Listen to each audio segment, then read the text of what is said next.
नमस्कार, मैं हूं अनुष्का। आप देख रहे हैं खबर अब तक। आज देखिए, तमिलनाडु के सीएम स्टालिन और सांसद कनिमोझी राहुल गांधी की यात्रा में हुए शामिल। वहीं अब पीएम तय करते हैं कि इलेक्शन कमिश्नर कौन बनेगा, वहां एलओपी की नहीं सुनी जाती, कहा राहुल गांधी ने और आरोप लगाया। यूएस टैरिफ पर पीएमओ में हुआ अहम बैठक, अमित शाह और पीयूष गोयल भी रहे मौजूद। वहीं अगली खबर वैष्णो देवी की, जहां वैष्णो देवी ट्रैक पर हुई लैंडस्लाइड, अर्धकुंवारी के पास कई लोगों के घायल होने की है आशंका और रोका गया वैष्णो देवी यात्रा को। 15 सितंबर को प्रधानमंत्री मोदी करेंगे नवनिर्मित पूर्णिया एयरपोर्ट का उद्घाटन। अगली खबर दिल्ली एनसीआर से, हरियाणा और राजस्थान में हल्की बारिश और तेज हवाओं की संभावना। दिल्ली में खतरे के निशान से ऊपर पहुंचा यमुना का जलस्तर। गिरिराज सिंह ने राहुल तेजस्वी के बिहार दौरे पर साधा निशाना, कहा झूठ को सच नहीं बनाया जा सकता। वहीं जम्मू कश्मीर के डोडा में फटा बादल, 10 से ज्यादा घर हुए तबाह। मेक इन इंडिया में मेक फॉर द वर्ल्ड की शुरुआत हुई। मारुति सुजुकी की ईवी यूनिट के उद्घाटन पर बोले पीएम मोदी। बाढ़ के कारण शिरोमणि अकाली दल ने 31 अगस्त को मेगा फतेह रैली स्थापित की। अस्पताल निर्माण घोटाले में सौरभ भारद्वाज के आवास पर ईडी ने मारा छापा, 13 ठिकानों पर की गई छापेमारी। अगली खबर, बॉक्स ऑफिस पर होगा धमाका, बाहुबली दी एपिक का धांसू टीजर हुआ रिलीज। राजस्थान में गधों को खिलाया जा रहा है gulab jamun, video social media पर हुए वायरल। जीतू पटवारी बोले एमपी की महिलाएं पीती हैं सबसे ज्यादा शराब। सीएम यादव ने कहा यह बहनों का है अपमान। इसके अलावा देश प्रदेश, क्राइम, खेल, मनोरंजन व व्यापार से जुड़ी 100 खबरें खबर अब तक। जम्मू कश्मीर के डोडा में बादल फटने से तबाही मच गई। अचानक आए सैलाब में 10 से अधिक घर बर्बाद हो गए। इलाके में राहत एवं बचाव अभियान चलाया जा रहा है। प्रशासन जल्द से जल्द लोगों तक पहुंचने की कोशिश कर रहा है। रिपोर्ट्स के मुताबिक डोडा में चिनाब नदी बेहद खतरनाक स्तर पर बह रही है। बांधों को किसी भी तरह के नुकसान से बचाने के लिए बघलियार पावर प्रोजेक्ट और सलाल प्रोजेक्ट के गेट खोले जा सकते हैं। बिहार की सड़कों पर वोटर अधिकार यात्रा लेकर निकले नेता प्रतिपक्ष और कांग्रेस सांसद राहुल गांधी का साथ देने मंगलवार को बहन और वायनाड से सांसद प्रियंका गांधी पहुंची। इस दौरान प्रियंका और राहुल को देखने के लिए सड़कों पर भारी भीड़ उमड़ी। कांग्रेस सांसद राहुल गांधी और राजद नेता तेजस्वी यादव का वोटर अधिकार यात्रा गुरुवार को सुपौल पहुंची। इस यात्रा में प्रियंका के साथ तेलंगाना के मुख्यमंत्री रेवंत रेड्डी ने भी हिस्सा लिया। इंडिया अलायंस की इस पहल का मकसद मतदाताओं के अधिकार और वोट चोरी के संदेशों को लोगों तक पहुंचाना है। मंगलवार को यात्रा सुपौल से शुरू होकर मधुबनी जिले के फुलपरास, झंझारपुर और सकरी बाजार तक तय किया गया है। यात्रा के दौरान लंच ब्रेक फुलपरास में रखा गया। इसके बाद शाम को सकरी बाजार, मधुबनी में एक सभा का आयोजन किया जाएगा, जहां इंडिया अलायंस के नेता लोगों को संबोधित करेंगे। देश में जीएसटी के स्ट्रक्चर में बड़ा बदलाव आने वाला है। पीएम मोदी ने खुद जीएसटी के स्ट्रक्चर में बदलाव का वादा किया था और होने वाले बदलाव को नेक्स्ट जनरेशन जीएसटी रिफॉर्म्स बताया था। इस नई व्यवस्था के तहत जीएसटी के स्लैब में बदलाव कर 12% और 28% टैक्स स्लैब खत्म करने और सिर्फ 5% और 18% टैक्स स्लैब रखने का प्रस्ताव दिया गया। संभावना जताई जा रही है कि अब तक जो चीजें 12% के जीएसटी दायरे में आती थी, उन्हें 5% के दायरे में लाया जाएगा और जो चीजें अब तक 28 के दायरे में आती हैं, उन्हें 18 के दायरे में लाया जा सकता है। लेकिन ठहर जाइए, क्योंकि चर्चा इस बात की भी है कि जीएसटी में 40% का नया टैक्स स्लैब भी जोड़ा जा सकता है, जिसके दायरे में सिन प्रोडक्ट्स को लाने की तैयारी है। इन सिन प्रोडक्ट्स में पान मसाला, तंबाकू के साथ साथ कई तरह की लग्जरी भी लाई जा सकती है। जीएसटी स्लैब का ये नया सिस्टम दिवाली से लागू किया जाएगा। वडोदरा शहर में गणेश प्रतिमाओं की आगमन यात्राएं जोरों पर है, लेकिन इसी बीच पानी गेट क्षेत्र से चौंकाने वाली घटना सामने आई है। सामाजिक तत्वों ने आगमन यात्रा के दौरान श्री जी की प्रतिमा पर अंडे फेंककर माहौल बिगाड़ने की कोशिश की। गणेश चतुर्थी की स्थापना में अब केवल एक दिन बाकी है और शहर भर में अलग अलग गणेश पंडालों द्वारा आगमन यात्राएं निकाली जा रही है। सोमवार देर रात लगभग 3 बजे मकरपुरा स्थित निर्मल पार्क युवक मंडल की आगमन यात्रा पानी गेट क्षेत्र से गुजर रही थी। इस दौरान कुछ असामाजिक तत्वों ने यात्रा में शामिल श्री जी की प्रतिमा पर अंडे फेंके। घटना के बाद गणेश मंडलों में आक्रोश फैल गया और माहौल तनावपूर्ण हो गया। सूचना मिलते ही पुलिस के वरिष्ठ अधिकारी और नगर निगम पार्षद मौके पर पहुंचे और हालात बिगड़ने से पहले ही जरूरी कार्रवाई परिस्थिति पर काबू पा लिया गया। भाजपा राष्ट्रीय अध्यक्ष एवं केंद्रीय मंत्री जगत प्रकाश नड्डा के जबलपुर आगमन पर भाजपा कार्यकर्ताओं द्वारा भव्य स्वागत किया गया। डुमना से भाजपा कार्यालय तक लगे स्वागत मंचों से हुई पुष्प वर्षा। राष्ट्रीय अध्यक्ष के आगमन पर पूरे मार्ग में स्वागत मंचों से कार्यकर्ताओं ने पुष्प वर्षा कर अभिनंदन किया। यात्रा मार्ग में कैंट विधानसभा, पश्चिम विधानसभा और उत्तर विधानसभा के कार्यकर्ताओं ने स्वागत मंच लगाए। पश्चिम विधानसभा में लोक निर्माण मंत्री राकेश सिंह के आह्वान पर कटंगा तिराहा से आदि शंकराचार्य चौक तक 18 मंच लगाकर पुष्प वर्षा की। इसकी तरह कैंट विधानसभा अंतर्गत मार्ग में विधायक अशोक रोहाणी के आह्वान पर एवं उत्तर विधानसभा में विधायक अभिलेष पांडे के आह्वान पर उत्तर विधानसभा में कार्यकर्ताओं ने मंच लगाकर पुष्प वर्षा कर उनका स्वागत किया।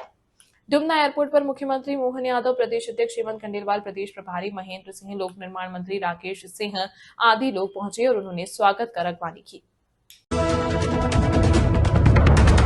भाजपा राष्ट्रीय अध्यक्ष एवं केंद्रीय मंत्री जगत प्रकाश नड्डा के जबलपुर आगमन पर भाजपा कार्यकर्ताओं द्वारा भव्य स्वागत किया गया। डुमना से भाजपा कार्यालय तक लगे स्वागत मंचों से हुई पुष्प वर्षा।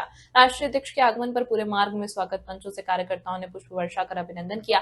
यात्रा मार्ग में कैंट विधानसभा, पश्चिम विधानसभा और उत्तर विधानसभा के कार्यकर्ताओं ने स्वागत मंच लगाए। पश्चिम विधानसभा में लोक निर्माण मंत्री राकेश सिंह के आह्वान पर कटंगा तिराहा से आदि शंकराचार्य चौक तक 18 मंच लगाकर पुष्प वर्षा की। इसकी तरह कैंट विधानसभा अंतर्गत मार्ग में विधायक अशोक रोहाणी के आह्वान पर एवं उत्तर विधानसभा में विधायक अभिलेष पांडे के आह्वान पर उत्तर विधानसभा में कार्यकर्ताओं ने मंच लगाकर पुष्प वर्षा कर उनका स्वागत किया। डुमना एयरपोर्ट पर मुख्यमंत्री मोहन यादव, प्रदेश अध्यक्ष हेमंत खंडेलवाल, प्रदेश प्रभारी महेंद्र सिंह, लोक निर्माण मंत्री राकेश सिंह आदि लोग पहुंचे और उन्होंने स्वागत कर अगवानी की। पौराणिक और हिस्टोरिकल सिटी आगरा में स्थित करीब 900 साल पुराना राजेश्वर महादेव टेम्पल श्रद्धा और विश्वास का एक अद्भुत केंद्र है। मान्यता है कि यहाँ स्थित शिवलिंग स्वयंभू है जो दिन में 3 बार रंग बदलता है। इस मंदिर की स्टोरी भी उतनी ही अद्भुत है। राजस्थान के एक साहूकार नर्मदा रिवर से शिवलिंगा लेकर लौट रहे थे, लेकिन जिस स्थान पर आज मंदिर है वहां उनकी बैलगाड़ी रुक गई और शिवलिंग स्वयं वहीं स्थापित हो गया। यह वही स्थान है जहां आज राजेश्वर महादेव टेम्पल स्थित है, जो ताजमहल से भी पुराना माना जाता है। प्रधानमंत्री नरेंद्र मोदी ने आज गुजरात के हंसलपुर में से भारत में निर्मित बैटरी इलेक्ट्रिक वाहनों BEP ई विटारा को हरी झंडी दिखाई। इस वाहनों का निर्यात यूरोप और जापान जैसे प्रमुख बाजारों से 100 से ज्यादा देशों में किया जाएगा। गुजरात के 2 दिवसीय दौरे पर आए प्रधानमंत्री ने अहमदाबाद के हंसलपुर स्थित सुजुकी मोटर के प्लांट में प्रदर्शनी का दौरा किया। स्वच्छ ऊर्जा में आत्मनिर्भरता की दिशा में एक बड़ा कदम उठाते हुए प्रधानमंत्री ने हंसलपुर स्थित TDS lithium ion battery plant में हाइब्रिड बैटरी इलेक्ट्रोड के स्थानीय उत्पादन की शुरुआत के साथ भारत के बैटरी इकोसिस्टम के अगले चरण का भी शुभारंभ किया। यह प्लांट तोशिबा, डेंसो और सुजुकी का एक संयुक्त उद्यम है जो घरेलू विनिर्माण और स्वच्छ ऊर्जा नवाचार को बढ़ावा देगा। अब 80% से अधिक बैटरी का निर्माण भारत में ही किया जाएगा। यह हरित ऊर्जा प्लांट भारत के हरित विनिर्माण को भी बढ़ावा देगा। प्रधानमंत्री ने आज एक सोशल मीडिया पोस्ट में कहा कि आज का दिन भारत की आत्मनिर्भरता की खोज और हरित गतिशीलता के केंद्र के रूप में उसके उभरने का एक विशेष दिन है। उन्होंने आगे कहा कि यह पहल भारत के बैटरी इकोसिस्टम को तेजी से बढ़ावा देगी। सहारनपुर के लिए गर्व और गौरव की बात है कि यहाँ के एक 9 वर्षीय बालक ने अपनी प्रतिभा से पूरे विश्व में शहर का नाम रोशन किया है। मास्टर अंश पेगवाल, जो कक्षा 4वीं के छात्र हैं, उन्हें influencer book of world record में अपना नाम दर्ज कराकर एक अद्भुत मिसाल पेश की है। अंश का जन्म 24 दिसंबर 2015 को हुआ था और मात्र 9 साल 7 महीने की उम्र में उन्होंने वह कर दिखाया जो असाधारण क्षमता वाले ही कर पाते हैं। अंश ID अबाकस एकेडमी पुराना आवास विकास दिल्ली रोड सहारनपुर के होनहार छात्र हैं और PSM एकेडमी स्कूल में पढ़ाई कर रहे थे। उन्हें राजस्थान के जयपुर में आयोजित प्रतियोगिता में भाग लेकर आंखों पर पट्टी बांधकर रंग, नंबर और कार्ड्स की पहचान करने जैसी अद्भुत क्षमता का प्रदर्शन किया। इतना ही नहीं, वे किताबें बिना किसी दृश्य संकेत के पढ़ने में भी सक्षम है, जो उनकी गहन एकाग्रता, असाधारण स्मरण शक्ति और मानसिक क्षमता को दर्शाता है। विशाखापट्टनम में बोले रक्षा मंत्री राजनाथ सिंह, पहलगाम में मासूम लोगों पर हमला हुआ, हमला हमारे लिए चैलेंज था। ऑपरेशन सिंदूर चलाकर आतंकियों का किया खात्मा। रक्षा मंत्री ने कहा कि पहलगाम में आतंकियों के कायराना हमले का हमने दिया करारा जवाब, धन पूछकर मारने वाले आतंकियों के ठिकाने को नष्ट किया। भारतीय नौसेना की बड़ी ताकत INS उदयगिरी और हिमगिरी को नौसेना में किया गया शामिल। MP के महू में रणसंवाद में CDS जनरल अनिल चौहान का बड़ा बयान, बोले भारत शांति प्रिय देश, लेकिन कोई गलतफहमी में ना पड़े। आप शांति चाहते हैं तो युद्ध के लिए तैयार रहें। हरिद्वार में ऑपरेशन कालनेमी के तहत पुलिस की बड़ी कार्रवाई, एक ही दिन में 26 लोगों की गिरफ्तारी, 2 बांग्लादेशी भी गिरफ्तार। जम्मू कश्मीर के वैष्णो देवी रूट पर लैंडस्लाइड के बाद मौत का आंकड़ा बढ़ा, 5 लोगों की मौत, 14 लोग जख्मी। जम्मू कश्मीर में कटरा शिवखोड़ी नेशनल हाईवे पर लैंडस्लाइड, पत्थर और मलबा गिरने से ट्रैफिक ठप। जम्मू में निकी तवी से सटे निचले इलाकों में लोगों को चेतावनी, बढ़ सकता है जलस्तर। जम्मू कश्मीर के डोडा में बादल फटने से तबाही, 10 से ज्यादा घरों को नुकसान, इलाके में राहत और बचाव कार्य जारी। जम्मू कश्मीर के रामबन में बगलिहार डैम के 3 गेट खोले गए हैं, प्रशासन ने जारी की एडवाइजरी, लोगों से नदी के किनारे न जाने की अपील। जम्मू में लद्दाख गर्ल्स हॉस्टल की छात्राओं ने सैंडबैग भरकर बनाई सुरक्षा दीवार, हॉस्टल के अंदर पानी घुसने से रोकने की कोशिश। लद्दाख में मौसम की पहली बर्फबारी की दस्तक, पहाड़ियों पर 2 इंच मोटी बर्फ चढ़ी। हिमाचल प्रदेश के धर्मशाला में तबाही हुई, कई घर बह गए हैं, सड़कें भी क्षतिग्रस्त हुई हैं। मनाली में भारी बारिश के बाद ब्यास नदी का उफान देखने के लिए मिला, सड़क के ऊपर आया नदी का पानी में फंसे एक शख्स का क्रेन से रेस्क्यू किया गया है। मनाली का ग्रीन टेक्स बैरियर और वोल्वो बस अड्डा भी डूबा है। ब्यास नदी के किनारे घर और होटल्स को खाली करवाने में जुटा प्रशासन। हिमाचल में बारिश के चलते नदी नाले उफान पर पहुंचे, ओल्ड मनाली में पानी की तेज धार में बह गए कई घर। मनाली में ब्यास नदी ने मचाई तबाही, पानी की तेज धार में सड़क टूटने से बह गई घर। ब्यास नदी का पानी सड़क पर आने से कुल्लू मनाली राजमार्ग कई जगह से बहा, कुल्लू से मनाली से लेह का रास्ता भी बंद हुआ। मनाली के बावंग में मशहूर शेरे पंजाब रेस्टोरेंट भी बाढ़ में बह गया है। रेस्टोरेंट के पास की 4 दुकानें भी बही। ओल्ड मनाली में भी एक घर और दुकान पानी में समाया। लाहौल स्पीति में डिम्पुक नाले पर यातायात ठप, अचानक आई बाढ़ के कारण नाले में उफान। चंबा में फिलहाल रोकी गई मणिमहेश यात्रा, भारी बारिश और भूस्खलन के चलते यात्रा रुकी। हिमाचल प्रदेश और उत्तराखंड में अगले 5 से 7 दिनों तक भारी से लेकर बहुत भारी बारिश का अलर्ट मौसम विभाग ने जारी की चेतावनी। पठानकोट में चकी नदी पर नया पुल भी आवाजाही के लिए बंद, मिट्टी दरकने की वजह से नींव पर असर पड़ा। चकी नदी पर बना पुराना पुल सोमवार को ध्वस्त हो गया था। नदी में काफी ज्यादा पानी आने से ढह गया था पुल। पंजाब के सुल्तानपुर लोधी में बाढ़ का कहर, व्यास नदी के उफान से कई इलाके डूबे, नाव के जरिए रेस्क्यू जारी। प्रयागराज में भारी बारिश के बाद गंगा यमुना नदी का जलस्तर बढ़ा, सभी घाट जलमग्न हुए, मंदिर भी टूटे। यूपी के चंदौली में चंद्रप्रभा नदी में आई बाढ़ के चलते आधा दर्जन गांव टापू में तब्दील। दिल्ली में यमुना का जलस्तर खतरे के निशान के पार, ड्रोन विजुअल्स में दिखा तूफान। राजस्थान के सिरोही में भारी बारिश से बिगड़े हालात। पिंडवाड़ा में झांकर नले में कार बह गई है, कार में फंसे लोगों को क्रेन की मदद से बचाया गया। पीएम मोदी के गुजरात दौरे का दूसरा दिन, हंसलपुर में मारुति सुजुकी की पहली ईवी कार को हरी झंडी दिखाई। 100 देशों में एक्सपोर्ट होगी ईवी तारा कार, इसमें यूरोप और जापान जैसे विकसित बाजार। मेक इन इंडिया और आत्मनिर्भर भारत अभियान को मिलेगी मजबूती। मारुति सुजुकी प्लांट की नई ईवी यूनिट की शुरुआत करने के बाद पीएम मोदी बोले कि ये make in India make for the world के लक्ष्य की तरफ बड़ी छलांग। पीएम मोदी बोले कि आज से भारत में बने इलेक्ट्रिक वाहन 100 देशों को निर्यात किए जाएंगे। विदेशी कंपनियों का भारत पर भरोसा बढ़ रहा है। पीएम मोदी बोले कि आज हाइब्रिड बैटरी इलेक्ट्रॉल मैन्युफैक्चरिंग की शुरुआत हो रही है। ये दिन भारत और जापान की दोस्ती को भी नया आयाम दे रहा है। पीएम मोदी ने आत्मनिर्भर भारत की उपलब्धियां भी गिनवाई है। कहा कि डिफेंस मैन्युफैक्चरिंग में 200% बढ़ोतरी हुई है। सेमीकंडक्टर में भारत तेजी से आगे बढ़ रहा है। राहुल गांधी ने बीजेपी पर फिर से वोट चोरी का आरोप लगाया। मधुबनी में बोले बीजेपी ने गुजरात से वोट चोरी की शुरुआत की। राहुल गांधी ने कहा कि मैं झूठ नहीं बोलता, तथ्य के आधार पर करता हूँ बात। 2014 से बीजेपी ने राष्ट्रीय स्तर पर शुरू की वोट चोरी। वोट अधिकार यात्रा के दौरान राहुल गांधी का अमित शाह पर अटैक। कहा कि उन्हें कैसे पता कि बीजेपी 40-50 साल तक सत्ता में रहेगी, ये बड़ा अजीब बयान है। तेलंगाना सीएम रेवंत रेड्डी भी बिहार पहुंचे, राहुल की वोटर अधिकार यात्रा में शामिल हुए। एसआईआर को लेकर चुनाव आयोग ने जनता से पूछे 5 सवाल। वोटर लिस्ट की गहन जांच होनी चाहिए या नहीं, विदेशियों के नाम वोटर लिस्ट से हटने चाहिए या नहीं। आयोग ने पूछा है कि मरे लोगों के नाम लिस्ट से हटाने चाहिए या नहीं, पलायन कर गए लोगों का नाम लिस्ट से हटाना चाहिए या नहीं।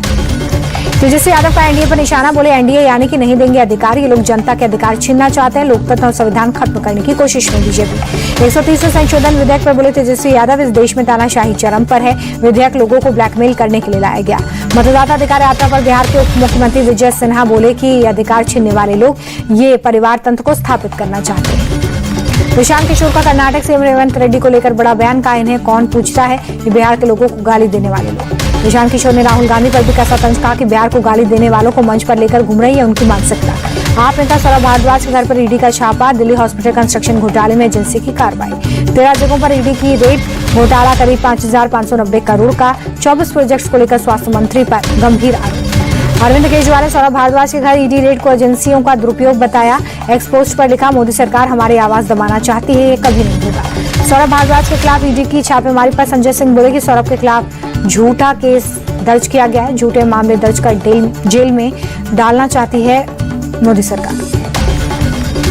दिल्ली के पूर्व डेप्यूटी सीएम मनीष सिसोदिया बोले कि प्रधानमंत्री की फर्जी डिग्री के मुद्दे से ध्यान भटकाने के लिए सौरभ भारद्वाज के घर ईडी का छापा। सौरभ भारद्वाज के खिलाफ ईडी की रेड पर मंत्री मनजिंदर सिंह सिरसा बोले कि ईडी की कार्रवाई का स्वागत। अस्पताल निर्माण के नाम पर इन्होंने हजारों करोड़ का भ्रष्टाचार किया। इंडिया गठबंधन के उपराष्ट्रपति पद के उम्मीदवार बी सुदर्शन रेड्डी लखनऊ पहुंचे, एयरपोर्ट पर समर्थकों ने किया स्वागत। बी सुदर्शन रेड्डी को लेकर बोले यूपी कांग्रेस अध्यक्ष जराय, इस बार का चुनाव बहुत ऐतिहासिक, निश्चित तौर से हमारी जीत होगी। लखनऊ में रोजगार महाकुंभ 2025 का उद्घाटन, मुख्यमंत्री योगी आदित्यनाथ ने किया उद्घाटन। एकनाथ शिंदे को लेकर सीएम देवेंद्र फडणवीस का बयान, मेरे और शिंदे जी के बीच में सब कुछ ठीक है, कोई कितना भी विवाद पैदा करने की कोशिश करे तब भी कुछ नहीं होगा, हम साथ हैं। हरियाणा सीएम राज सिंह सैनी साइकिल से विधानसभा पहुंचे, नशा मुक्ति और पर्यावरण संरक्षण को बढ़ावा देने का संदेश दिया। जिले में सरकारी सहायता प्राप्त स्कूलों के लिए मुख्यमंत्री नाश्ता योजना की शुरुआत, सीएम स्टालिन ने किया शुभारंभ। पंजाब के मुख्यमंत्री भगवंत मान भी मौजूद रहे। बिहार के सहरसा में तेज रफ्तार का कहर, अनियंत्रित स्कॉर्पियो घर में घुसी, पति पत्नी की मौत, नशे में धुतता कार चालक। घटना के बाद ग्रामीणों में गुस्सा, राही चौक पर आगजनी और प्रशासन के खिलाफ प्रदर्शन। दिल्ली के सीएम रेखा गुप्ता पर हमला करने वाले मामले में गिरफ्तार दोनों आरोपी 14 दिन की न्यायिक हिरासत में भेजे गए। मुख्य आरोपी राजेश के साथ ही तहसीन को रविवार को गिरफ्तार किया गया था। बेंगलुरु में एक प्राइवेट कर्मचारी के भगवा शॉल ओढ़ने पर बिफरे कुछ मुस्लिम युवक, शर्ट फाड़ करके पिटाई। वीडियो वायरल होने पर तीनों आरोपी अरेस्ट किए गए। मदर टेरेसा की 115वीं जयंती आज कोलकाता के मिशनरीज ऑफ चैरिटी में की गई सामूहिक प्रार्थना। हरिद्वार के जगजीतपुर इलाके में देखा गया जंगली हाथियों का झुंड, स्थानीय लोगों में दहशत। लखनऊ में अलीगंज स्थित सिटी मॉन्टेसरी स्कूल पहुंचे शुभांशु शुक्ला, बोले कि यही क्लासरूम है जहां मैंने पढ़ाई की, वापस आकर मुझे बहुत अच्छा लग रहा है। हरतालिका तीज के मौके पर उज्जैन के महाकालेश्वर मंदिर में उमड़ा भक्तों का सैलाब, दर्शन कर श्रद्धालुओं ने बाबा महाकाल का आशीर्वाद लिया। पुरी के श्री जगन्नाथ मंदिर में सुबह की आरती, उमड़ी भक्तों की भीड़। वाराणसी में गणेश चतुर्थी के लिए मूर्तियों को फाइनल टच दिया जा रहा है, कल से शुरू हो रहा है गणेश। अमेरिकी राष्ट्रपति ट्रंप का भारत पर टैरिफ अटैक, 25% एक्स्ट्रा टैरिफ लगाने को मंजूरी दी। रूस से तेल खरीदने का आरोप लगाकर 25% पेनल्टी लगाई, टैरिफ के चलते अमेरिका में भारतीय सामान होंगे महंगे। अमेरिकी राष्ट्रपति डोनाल्ड ट्रंप ने फिर किया भारत और पाकिस्तान के बीच सीजफायर करवाने का दावा, कहा मैंने भारत पाक के बीच परमाणु युद्ध रोका, वॉर में गिरे 7 लड़ाकू विमान। अमेरिकी राष्ट्रपति ट्रंप ने चीन पर 200% टैरिफ लगाने की धमकी दी, बोले मेरे पास ऐसे कार्ड जिन्हें खोल दिया तो चीन बर्बाद हो जाएगा। राष्ट्रपति ट्रंप बोले कि अगर चीन या अमेरिका को पर्याप्त मात्रा में मैग्नेट की सप्लाई नहीं की तो उनके आयात पर भारी टैरिफ लगाएंगे। दक्षिण कोरिया के राष्ट्रपति अमेरिका के दौरे पर राष्ट्रपति ट्रंप से मुलाकात की, कई द्विपक्षीय मुद्दों पर बात। गिरावट के साथ बंद हो गए शेयर बाजार, सेंसेक्स 849 और निफ्टी 256 अंक लुढ़का। अमेरिकी डॉलर के मुकाबले 13 पैसे की गिरावट रुपए में दर्ज की गई है। $1 की कीमत 87 रुपए 69 पैसे। सोने की कीमतों में 339 रुपए का उछाल, 24 कैरेट सोने का रेट 1,0827 रुपए प्रति 10 ग्राम। 3 से 4 सितंबर को होगी जीएसटी काउंसिल की मीटिंग, 22 सितंबर से जीएसटी की नई दरें लागू करने पर हो सकता है फैसला। पेटीएम का बड़ा ऐलान, पेटीएम मनी में 300 करोड़ की नकदी डालेगी ब्रोकिंग कंपनी। आईपीओ के लिए नवंबर में ड्राफ्ट पेपर्स फाइल करेगा ओयो, इशू की मदद से कंपनी वैल्यूएशन 70,000 करोड़ तक पहुंचाने का टारगेट। 29 अगस्त को भारत में लॉन्च होगा सैमसंग गैलेक्सी A17 स्मार्टफोन, 18 से 23 हजार रुपए के बीच हो सकती है कीमत।